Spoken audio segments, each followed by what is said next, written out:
اللہ تعالیٰ بندوں کو آزماتا ہے، پرکھ کرتا ہے، امتحان لیتا ہے، طرح طرح کی نعمتوں سے اسے مالا مال کرتا ہے، کاروبار وسیع ہو جاتا ہے، اس کے لیے دولت کے انبار لگ جاتے ہیں، دنیاوی مال و اسباب اس کے لیے جمع ہو جاتا ہے، منصب ملتا ہے، عہدہ ملتا ہے، اقتدار ملتا ہے، شان و شوکت ملتی ہے، لوگوں کے دلوں میں اس کا گھر بنتا ہے، تو اس کے ذہن میں یہ بات آتی ہے کہ میرے رب نے مجھے جو عزت دی ہے میں اس کا استحقاق رکھتا تھا، اور میں اگر اس لائق نہ ہوتا تو مجھے کیوں نوازا جاتا، تو گویا میرا رب میرے اوپر راضی ہے۔ اور پھر جب محفل نعت میں مہمان خصوصی بھی بن گئے تو پھر تو ان کے نفس کو اور تسکین مل گئی۔ جب پیر صاحب نے بھی ان کو ہی اہمیت دی تو پھر انہیں لگا کہ واقعہ ہی ہمارا رب ہم پہ راضی ہی ہے، تبھی تو ہمیں مذہبی طبقوں کے اندر بھی اہمیت مل رہی ہے، حالانکہ وہ جانتے ہیں کہ ہم نے یہ دولت کیسے حاصل کی ہے، وہ جانتے ہیں کہ ہمیں سجدے کی توفیق نصیب نہیں ہے، وہ جانتے ہیں کہ آج اس محفل میں مہمان خصوصی سے تو کل ہم شراب خانے میں تھے، انہیں پتا ہے، لیکن اس کی طرف توجہ نہیں جاتی، سوچتے نہیں ہیں، بلکہ وہ یہ سمجھتے ہیں کہ ہمیں یہ جو عزت مل رہی ہے یہ اللہ تعالیٰ کی طرف سے ہماری کسی قبولیت کی وجہ سے یہ عزت ہے، حالانکہ یہ ان کی آزمائش تھی، ان کا امتحان تھا۔ دوسری بات، وَأَمَّا إِذَا مَبْتَلَاهُ، اور جب اللہ اس کو آزماتا ہے، فَقَدَرَ عَلَيْهِ رِزْقَهُ، اور اس کے رزق کو تنگ کرتا ہے، اس کو آزمائش کی بھٹی میں ڈالتا ہے، فَيَقُولُ رَبِّي أَهَانَنِ، تو پھر وہ چیخ اٹھتا ہے، میرے رب نے تو مجھے ذلیل کر کے رکھ دیا۔ بیماری آ جائے، ابتلا میں مبتلا ہو تو وہ کہتا ہے کہ میرا رب مجھ سے ناراض ہو گیا۔ تو یہ انسان کی کج فکری، ایسا نہیں ہے۔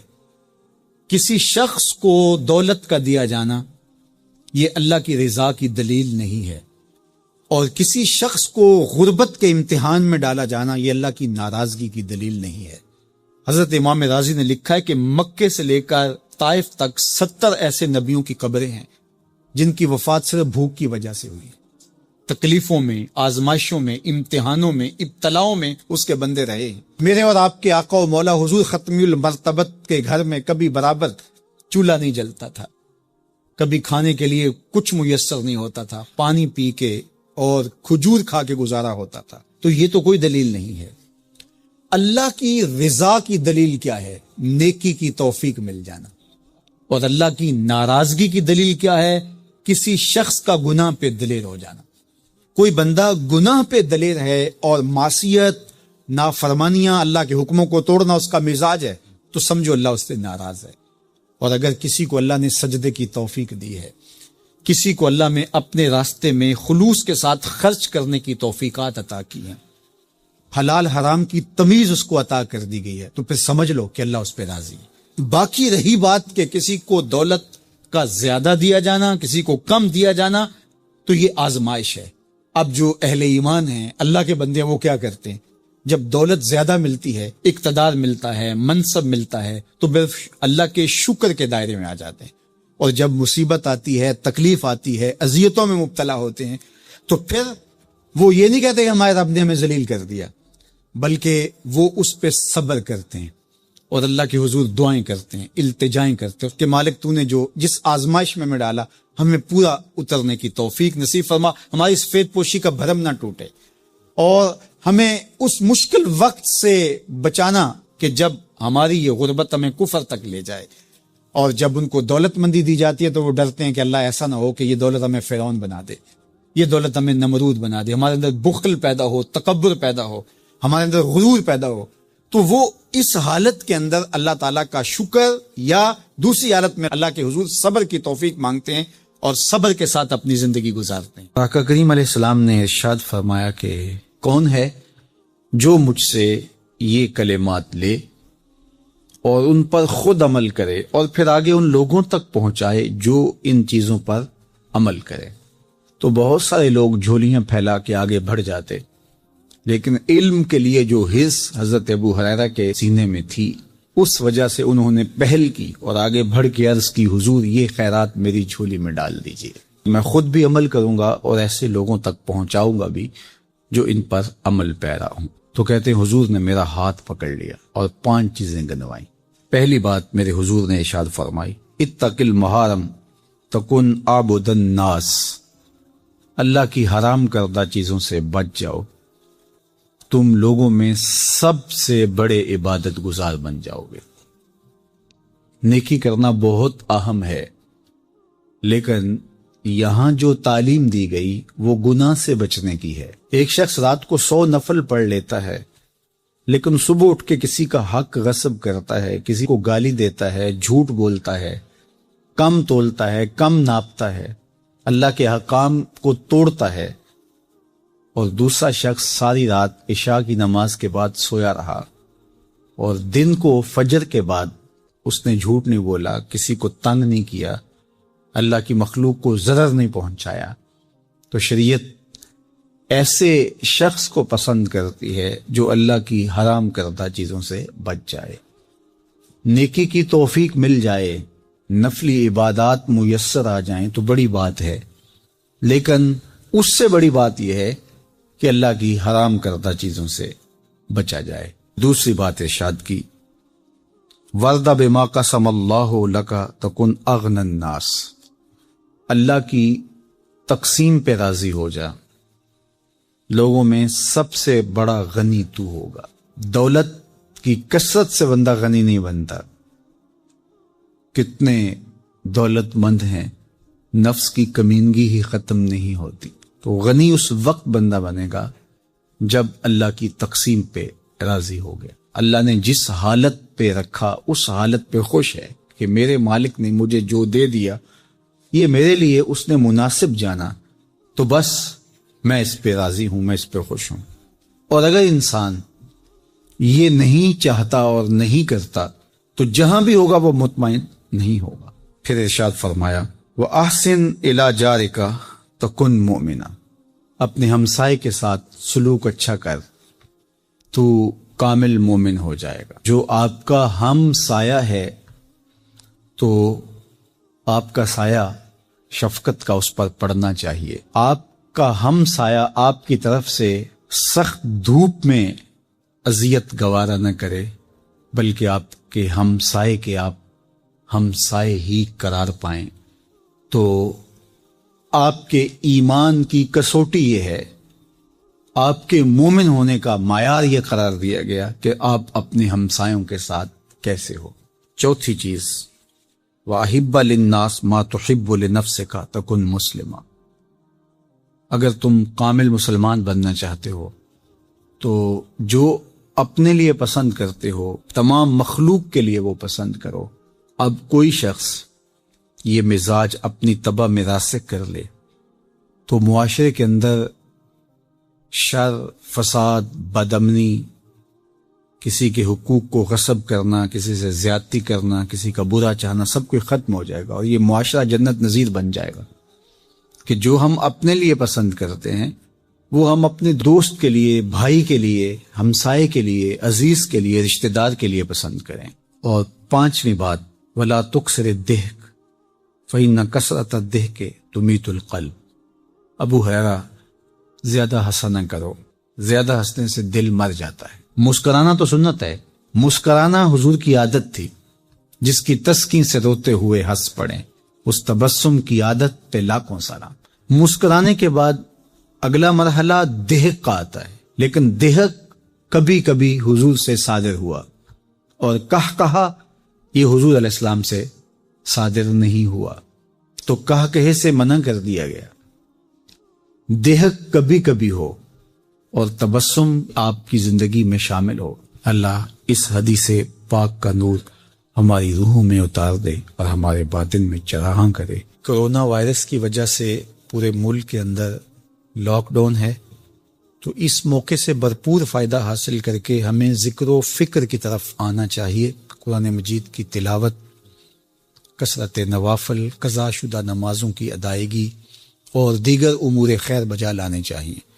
اپنے ماں باپ کی صحبت میں بیٹھنا چاہیے، ان کی دعائیں لینی چاہیے، اپنے بچوں کے پاس بیٹھیں، اور بہت سارے اور امور جو ہم اپنی مصروفیات کے باعث پورے نہیں کر پاتے، تو یہ موقع ہے ان کو پورا کرنے کا۔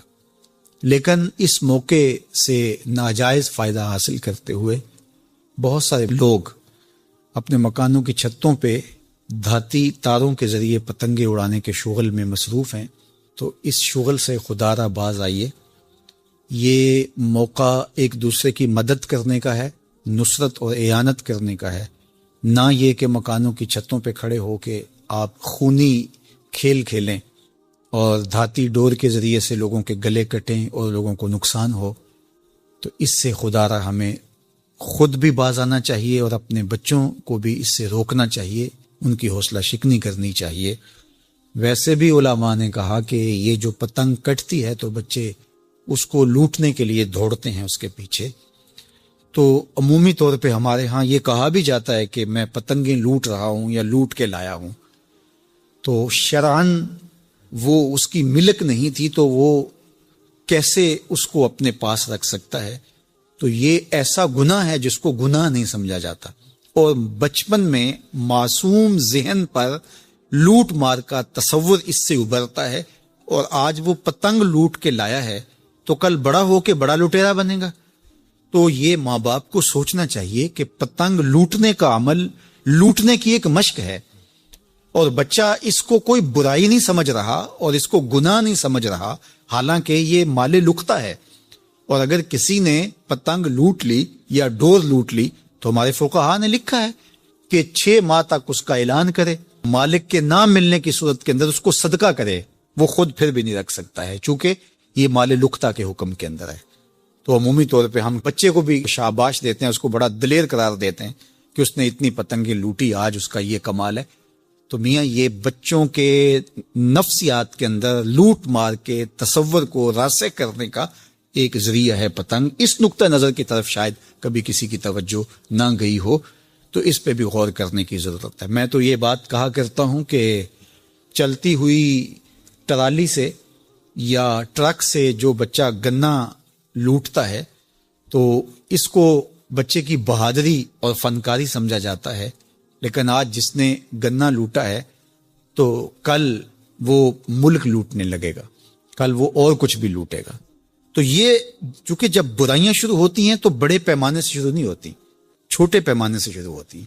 تو پتنگ لوٹنے کا تصور لوٹ مار کی طرف لے جانے والا ہے، اور دوسرا یہ قاتل ڈور کتنے لوگوں کی زندگی کا چراغ بجھا دیتی ہے، اور کیا گزرتی ہے ان ماں باپ کے اوپر جن کا لخت جگر، جن کا بیٹا ان کے ہاتھوں کے اندر دم توڑ جاتا ہے اور گلا کٹ گیا ایک ڈور سے۔ اور ایسے واقعات ہم کتنے سنتے ہیں۔ تو میں گزارش کروں گا کہ اس خونی کھیل سے باز رہا جائے۔ اخلاقیات بھی اجازت نہیں دیتے، ہمارا ملکی قانون بھی اس کی اجازت نہیں دیتا، اور پنجاب پولیس بھی اس پر ایکشن کر رہی ہے۔ ان کے ساتھ تعاون کیجئے اور اپنے گرد و پیش کے ماحول کی انہیں خبر بھی کیجئے، خود بھی بچیے، اپنی اولادوں کو، بچوں کو بھی اس سے محفوظ رکھیے۔ اللہ آپ کی حفاظت کرے۔ والسلام علیکم ورحمۃ اللہ وبرکاتہ۔ قرآن مجید کا اسلوب بیان دیکھیے کتنا دل آویز اور خوبصورت، اور مذہب اسلام کی خوبصورتی دیکھیے۔ غریبوں کو، یتیموں کو، لاچاروں کو، اپاہج اور کمزوروں کو، بیوگان اور اراملہ اور مساکین کو مدد کرنا، ان کی اعانت کرنا، ان کو کھانا دینا، یہ تو سارے لوگ کہتے ہیں، لیکن قرآن نے کتنی خوبصورتی کے ساتھ ہمیں بتایا کہ مسئلہ کھانے کا نہیں ہے، مسئلہ ان کو عزت دینے کا ہے۔ اگر تم ان کو کھانا دیتے ہو اور تذلیل بھی کرتے ہو تو تم اللہ کی رضا کبھی نہیں پا سکتے۔ اللہ کی رضا تمہیں تب نصیب ہوگی جب تم ان کی عزت نفس کا خیال رکھو گے، ان کی تذلیل نہیں کرو گے۔ تم ان کی تصویریں سوشل میڈیا پہ اور اخباروں پہ ڈال کر کے ان کی تذلیل کا سبب اور ذریعہ نہیں بنو گے تو پھر تمہارا رب تم سے راضی ہے۔ تو بات کھانا دینے کی نہیں ہے، قرآن کہتا ہے تم ان کی خدمت کرو، ان کو کھانا کھلاؤ، لیکن اس چیز کا تمہیں پہلے خیال ہونا چاہیے کہ تم ان کی عزت نفس کو مجروح نہ ہونے دینا۔ وَرَجُلٌ تَصَدَّقَ بِصَدَقَةٍ فَأَخْفَاهَا حَتَّى لَا تَعْلَمَ شِمَالُهُ مَا تُنْفِقُ يَمِينُهُ۔ میرے حضور نے فرمایا جس شخص نے صدقہ کیا اور اتنے مخفی انداز میں کیا کہ جو دائیں ہاتھ نے خرچ کیا بائیں ہاتھ کو اس کا پتہ ہی نہ چلا، قیامت کے دن جب کوئی سایہ نہیں ہوگا اللہ ایسے شخص کو اپنے عرش کا ٹھنڈا سایہ نصیب فرمائے گا۔ کتنی بڑی بات ہے۔ قرآن نے ہمیں سرًا و اعلانیہ دونوں طریقے بتائے ہیں۔ اعلانیہ بھی خرچ کر سکتے ہو، مخفی بھی خرچ کر سکتے ہو۔ لیکن اعلانیہ خرچ تم تب کرو گے جب کسی کی عزت نفس کا مسئلہ نہیں ہو. آپ مسجد کے لیے فنڈ مانگ رہے ہیں، کوئی بات نہیں، یہاں تو کوئی ایسا شخص نہیں ہے، لیکن کسی ایک شخص کو دے رہے ہیں تو پھر آپ کو اس بات کا خیال کرنا ہوگا، اس وقت پھر مخفی کرنا تمہارے لیے ضروری ہے. اسی طرح اگر تم ترغیب کے لیے کر رہے ہو تو کوئی بات نہیں ہے، لیکن اس میں بھی تم یہ خیال رکھو کہ ترغیب میں بھی کسی کا دل نہ دکھنے پائے، کسی کی تصویر نہ آنے پائے. ترغیب دلانے کے بہت سارے طریقے ہیں، لیکن ترغیب دلانے سے قبل اپنے دل سے سوال کر لو، ترغیب کے پیچھے چھپی ہوئی کہیں ریاکاری تو نہیں ہے؟ چونکہ ریاکاری جو ہے یہ کالے پتھر پر کالے رنگ کی چیونٹی چلے تو اس کی چال سے بھی زیادہ باریک ہے. تو یہ بڑی باریک چال ہے. تو بعض کا بندہ کہتا ہے میں تو ترغیب کے لیے کر رہا ہوں، لیکن اس کے پیچھے اس کا نفس کھڑا ہوتا ہے اور اس کے نفس پہ یہ شاک ہوتا ہے کہ وہ بغیر تشہیر کے کرے، تو وہ ترغیب کا نام لے کے اپنی اس ریاکاری کے اوپر ترغیب کا پردہ ڈالنا چاہتا ہے، لیکن ہوتی ریاکاری ہی ہے. تو یہ اپنے آپ سے پوچھے. بندے کو پتا ہوتا ہے کہ میں کہاں کھڑا ہوں. اقبال نے کہا تھا کہ ملا سے نہ پوچھ اپنے دل سے پوچھ. تو بندے کو پتا ہوتا ہے کہ یہ ترغیب ہے یا اس کے پیچھے چھپی ہوئی ریاکاری ہے، اور ریاکاری تھوڑی سی بھی اللہ کو قابل قبول نہیں ہے. حضرت ابو امامہ الباہلی رضی اللہ تعالیٰ عنہ فرماتے ہیں کہ میں نے حضور سے پوچھا کہ ایک شخص جہاد کرتا ہے اور اپنی جان وار دیتا ہے اور اس کا مقصد اللہ کے دین کو سر بلند کرنا ہے، لیکن اس کے ذہن میں یہ بھی ہے کہ چلو میری بہادری کے جھنڈے بھی لگ جائیں گے، تو کیا اس کو اس عمل کا صلہ ملے گا؟ تو میرے حضور نے ارشاد فرمایا فلا شیء لہ، اسے کوئی اجر نہیں ملے گا. اللہ صرف اسی عمل کو قبول کرتا جو محض اس کے لیے کیا جائے. تیرے عمل میں اخلاص ہو تو اس کا اجر کچھ اور ہے. حور و خیام سے گزر، بادہ و جام سے گزر. جو محض اس کی رضا کے لیے عمل کیا جائے وہی عمل ہے. حضرت معاذ بن جبل رضی اللہ تعالیٰ عنہ حضور کے روضہ انور کے پاس بیٹھ کے رو رہے تھے. حضرت عمر گزرے تو رک گئے. کہا معاذ رو رہے ہو؟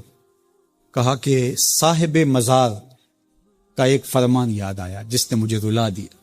تو کہا وہ کیا فرمان تھا؟ کہا ایک دن حضور نے کہا تھا تھوڑی سی ریا بھی شرک ہے، تھوڑی سی ریا بھی شرک ہے. تو ضرور رکیے، آپ ترغیب کا نام لے رہے ہیں کہ میں ترغیب دینے کے لیے کر رہا ہوں، لیکن ذرا ایک لمحے کے لیے رک کے اپنے آپ سے سوال کر لیجئے، ترغیب کے پردوں کے پیچھے چھپی ہوئی کہیں ریا تو نہیں ہے؟ اگر ریا کہیں چھپی ہے تو عمل ضائع ہو گیا، عمل برباد ہو گیا. کیتی کتری پئی کھو محمد تے سکہ بنیا زردہ، سب کچھ برباد ہو گیا. اس لیے محض اس کی رضا کے لیے ترغیب بھی اگر آپ کی نیت ہے تو اس سے قبل اچھی طرح اپنے آپ کو جانچ لیں کہ ہم کھڑے کہاں ہیں. اللہ اکبر. تو کہا کہ کلا بلا تکرمون الیتیم، تمہارا مسئلہ یہ ہے کہ تم یتیم کی تکریم نہیں کرتے ہو، عزت نہیں دیتے. حضور علیہ الصلوۃ والسلام نے فرمایا کہ مومن کا معاملہ بھی بڑا عجیب ہے کہ اسے اگر تکلیف ہوتی ہے تو اس پر وہ صبر کرتا ہے، یا اسے خوشی ملتی ہے تو اس پر وہ شکر کرتا ہے. تو دونوں صورتوں میں اللہ اس کو اجر عطا کرتا ہے، اور یہ صرف شان مومن کی ہی ہے کہ وہ مصیبت پر صبر کرے. بلکہ فرمایا کہ مومن کے پاؤں میں کانٹا بھی چبھتا ہے تو اس کا بھی اس کو اجر دیا جاتا ہے، اس کے درجے بلند ہوتے ہیں، اس کے گناہ معاف کر دیے جاتے ہیں، اس کی خطاؤں سے درگزر کر لیا جاتا ہے. لیکن یہ مشروط ہے اس تکلیف کو صبر کے ساتھ برداشت کرنے سے. اگر وہ واویلا کرتا ہے، ناشکری کے کلمات کہتا ہے، تو تکلیف تو ختم نہیں ہوتی لیکن اجر زائل کر دیا جاتا ہے. تو اس لیے ہمیں ہر صورت کے اندر صبر کے دامن کو مضبوطی سے تھامنے کی تلقین کی گئی ہے. اور اہل ایمان کو یہ بھی سبق دیا گیا کہ جب انہیں کوئی بھی مصیبت پہنچتی ہے تو وہ کہتے ہیں انا للہ و انا الیہ راجعون، کہ ہم اسی کے ہیں اور اسی کے حضور پلٹ کے جانا ہے. تو یہ وہ امر ہے کہ جو ان کی طبیعت کے اندر ٹھہراؤ پیدا کرتا ہے اور ان کی زندگیوں کے اندر اللہ تعالیٰ جل شانہ پر جو یقین ہے اس کا پتہ دیتا ہے. اگر مصیبت کو اللہ کی طرف سے سمجھ کے مان کے صبر کیا جائے، اس کو مقدور سمجھا جائے، اس پر واویلا نہ کیا جائے، اللہ کی نافرمانی کا کوئی کلمہ نہ بولا جائے، اپنے عقیدے میں تزلزل نہ آنے دیا جائے، اپنے رویوں کی خوبصورتی کو زائل نہ ہونے دیا جائے، تو اس کا مطلب ہے کہ وہ شخص مومن ہے. اس کا یقین ہے کہ یہ اللہ کی طرف سے ہے، تو پھر اس کے یقین کے صلے کے اندر اللہ اس کو پھر ہدایت قلب کا چراغاں نصیب کرتا ہے۔ اور فرمایا واللہ بکل شیء علیم، اور اللہ ہر شے کو جاننے والا ہے، اسے پتہ ہے کہ کسی پر مصیبت نازل کیوں کرنی ہے، اور اس مصیبت سے اس کا امتحان لینا مقصود ہے، اس کے درجوں کو بلند کرنا مقصود ہے، اس کے گناہوں کو معاف کرنا مقصود ہے، اس کو کسی آزمائش میں ڈال کر کے اس کو مزید کندن بنانا مقصود ہے، یا اس کا کیا مقصود ہے، اس کو سزا دینا مقصود ہے، یہ اسے پتہ ہے۔ تمہارا رب تمہاری طرف آنے والی جو تکلیفیں ہیں ان کے اندر ہزارہا پنہا حکمتوں سے واقف ہے۔ یہاں یہ بات بھی سمجھنے کے قابل ہے کہ جو شخص مصیبت کے آنے پر صبر اور استقامت کے ساتھ اس سے نپٹتا ہے اور اللہ پر جو اس کا یقین ہے اس میں تزلزل پیدا نہیں ہونے دیتا، کل من عند اللہ، اے محبوب فرما دیجئے جو کچھ ہے وہ تمہارے رب کی طرف سے، یہ اس کا خیال اور فکر ہے کہ یہ میرے اللہ کی طرف سے، تو پھر اس مصیبت کو ٹالنے والا بھی وہی ہے۔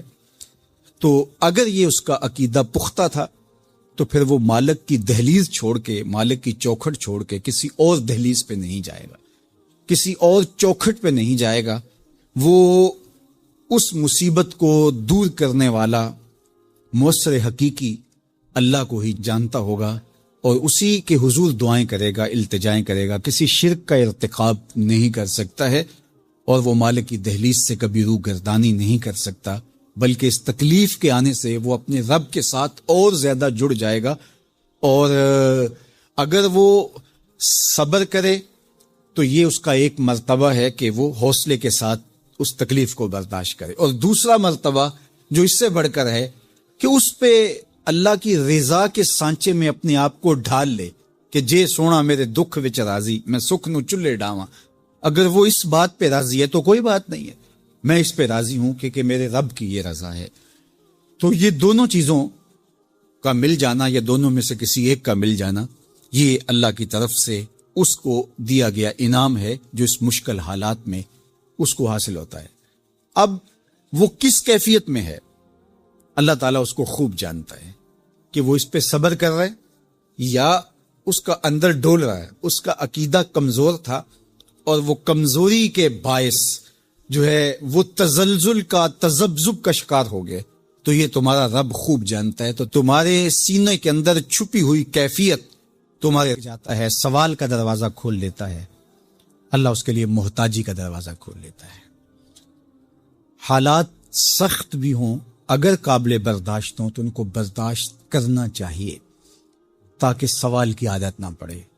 انسان مخمسے کی حالت میں ہو، مجبور ہو جائے تو وہ ایک الگ بات ہے، مخمسے کی حالت میں سوال جائز ہو جاتا ہے، لیکن اگر حالت مخمسے کی نہ ہو تو پھر سوال نہیں کرنا۔ تھوڑی سی مشکل آئی اور اناج بٹتے ہوئے دیکھا تو خود بھی سوالی بن کے جا کے کھڑے ہو گئے، جبکہ ہمارے گھر کے اندر اتنا کچھ موجود تھا کہ ہم گزر کر سکتے تھے، لیکن مفت کا مال ہے لہٰذا کوئی حرج نہیں ہے، تو پھر آہستہ آہستہ انسان اس کا عادی بن جاتا ہے۔ اللہ اس وقت سے بچائے کہ ہم محتاج ہوں اور ہمیں عملاً اس جگہ پہ آنا پڑے، اللہ سب کو محفوظ فرمائے۔ لیکن اگر حالات کچھ تلخ بھی ہوں تو پھر بھی اگر آپ دیکھیں اپنے آپ کو کہ کیا ہم ایسی جگہ پہ تو نہیں ہیں کہ ہم سوال کرنے جائیں، تو باہر ایک ماحول دیکھ کر کے تو لپک پڑنا، تو اس سے آپ کی طبع کے اندر سوال کی عادت پیدا ہوگی۔ تو اس لیے جو مانگنا شروع کر دیتا ہے پھر اس کے لیے محتاجی کا دروازہ بند نہیں ہوتا، الا یہ کہ کوئی سخت مجبور ہو جائے تو شریعت اس کو اس کی اجازت دیتی ہے۔ تیسری بات میرے اور آپ کے آقا و مولا نے جو قسم کر کے کہی، ما نقص مال عبد من صدقہ، کہ صدقے سے بندے کا مال کم نہیں ہوتا۔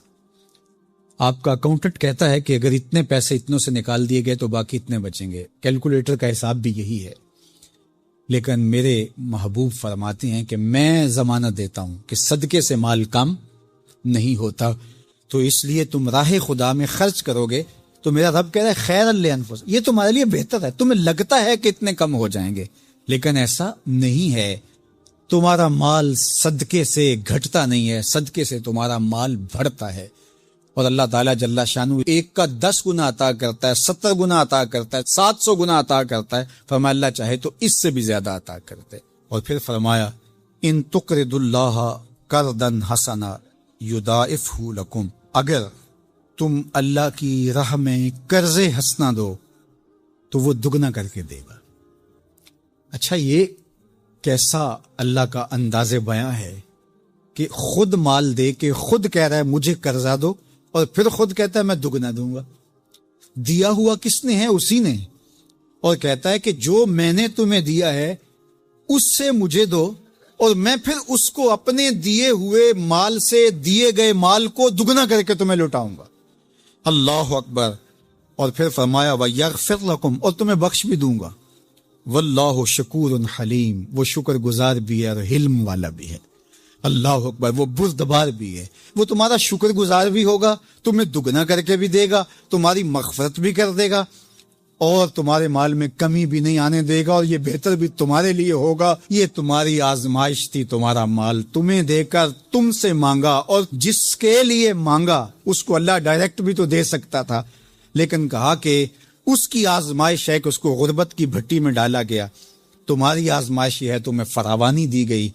اب دیکھیے کہ وہ آزمائش میں پورا نکلتا ہے، تم آزمائش میں پورے نکلتے ہو، دونوں آزمائش میں پورے نکلتے ہیں، یا پھر تم نامراد اور ناکام ہو جاتے ہو۔ اللہ اکبر۔ اللہ جل شانہ پورے عالم کے اوپر پھیلی ہوئی وبا کو دور فرمائے، بالخصوص امت مسلمہ کی خیر کرے، اور میرے وطن پاکستان کو امن کا، نور کا، رحمت کا گہوارہ بنائے، اور یہاں نظام رسول کی بہاریں پیدا کرے۔ اللہ ہمیں معاشی بحرانوں سے نکال کے معیشت کا استحکام عطا کرے، اور ایک دوسرے کے لیے جذبہ احساس، جذبہ ہمدردی اور راہ خدا میں خرچ کرنے کا جذبہ فراما ہمارا مقسوم کرے۔